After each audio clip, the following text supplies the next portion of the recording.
In today's video, I'm going to teach you QuickBooks online tutorial, how to use undeposited funds. If you're managing your business finances with QuickBooks Online, understanding how to work with undeposited funds is a crucial skill.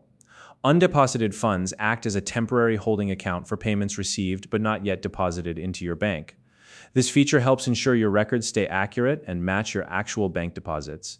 In this step-by-step guide, I'll walk you through the process of recording a bank deposit using undeposited funds. If you're new to QuickBooks Online, you can find a link in the description to get started. Let's dive in. The first thing you'll want to do is open QuickBooks Online and locate the toolbar at the top of the interface. Here, click on the New button, which is found in the top left corner. This button is your starting point for creating new transactions, and once you click on it, a drop-down menu will appear with several options. From this menu, select the Bank Deposit option. This will take you to the Bank Deposit screen where you'll be able to manage undeposited funds and record your deposit.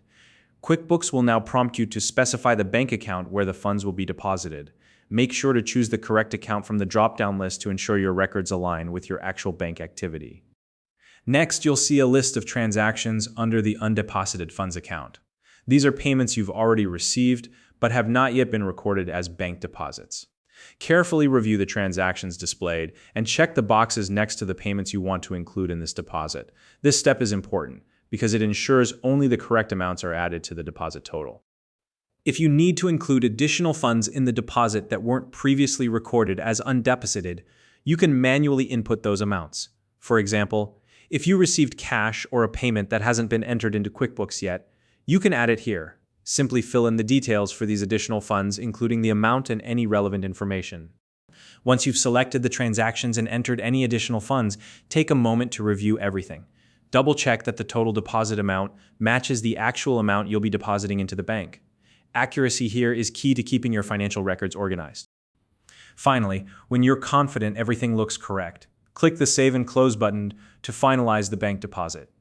QuickBooks will now record the deposit in the selected bank account, and your undeposited funds will be updated accordingly. And that's it. You've successfully used undeposited funds to record a bank deposit in QuickBooks Online. If you found this video helpful, please like and subscribe.